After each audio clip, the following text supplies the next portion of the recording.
Good day to everybody. My name is Shamsi Al-Hassani. I am consultant specialized in upper gastrointestinal and weight loss bariatric surgery. Thank you for making the time and the effort to watch this video. I promise it will be very short and informative. We are talking today about gallbladder disease and gallstones. So gallbladder is an organ in the body that concentrates the bile when it's manufactured in the liver and its way to the intestine. The bile in the intestine help in the digestion and absorption, especially of fatty food. However, the gallbladder, as any organ in the body, can get disease and cause symptoms and cause trouble to individual patients. It is very common to see gallbladder disease causing symptoms in the acute setting and elective setting in the clinic. Majority of gallbladder disease or symptoms are related to gallstones. However, there are a variety of causes that can lead to gallbladder disease as symptoms without gallstones, and mainly in the older age group and diabetes as well. And I will come later to bariatric patient, post-bariatric surgery in relation to gallstones.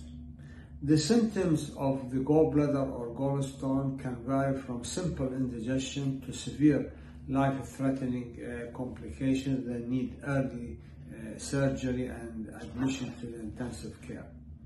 The symptoms can be abdominal pain in the right upper part of the abdomen, in the midline of the upper part of the abdomen. The pain can be mild, comes and goes, especially with eating food, especially fatty food. However, the pain can be severe, that patient rushed to the hospital, need to be admitted to hospital for a treatment. Also, the gallbladder disease and the gallstone can cause jaundice, can cause abscess in the gallbladder, can cause pancreatitis, and rare occasion perforation of the gallbladder that need what we call peritonitis, that need emergency surgery.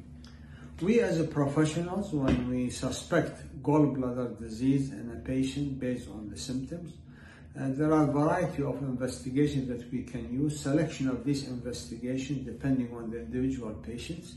But the basic principle will be an ultrasound scan and a blood test. However, gastroscopy can be done to exclude other causes if there is doubt on the diagnosis.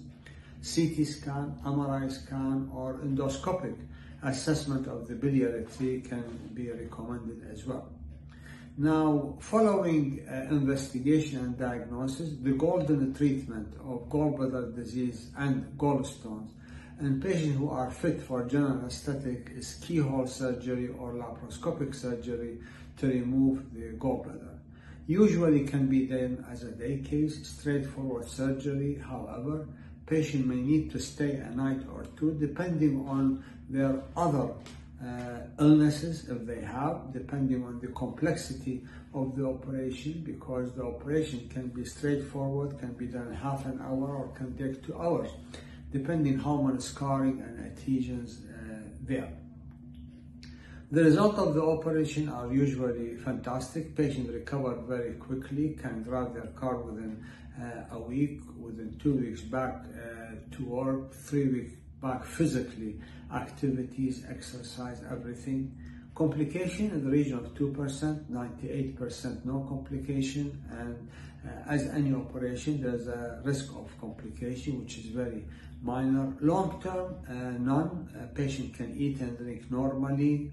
Rarely, patient may get loose stool that can settle by itself, but can take months or more than months that will need some form of treatment. The message that I want to convey, that if you have gallbladder disease, gallstone, speak to a surgeon who specializes in gallbladder disease because these symptoms may become more severe and can lead to complication. And if you get complication, you will regret not removing the gallbladder when it will be discovered early. When it comes to bariatric patients, 30% of patients who have bariatric surgery with successful weight loss will develop gallstones. And I recommend all patients a year following bariatric surgery to have an ultrasound scan to check if there are gallstones or not, even if they have no symptoms. Special reference with bariatric patient of gastric bypass surgery. When they have gallstone, think about removing the gallstone, because if a stone goes into the duct, it will cause a problem, because with the new anatomy of the gastric bypass, we will not be able endoscopically to access the bile duct to remove that stone before tackling the gallbladder. So think about it, speak to your bariatric surgeon, and if the bariatric surgeon specializes in gallbladder surgery, this will be a bonus. So thank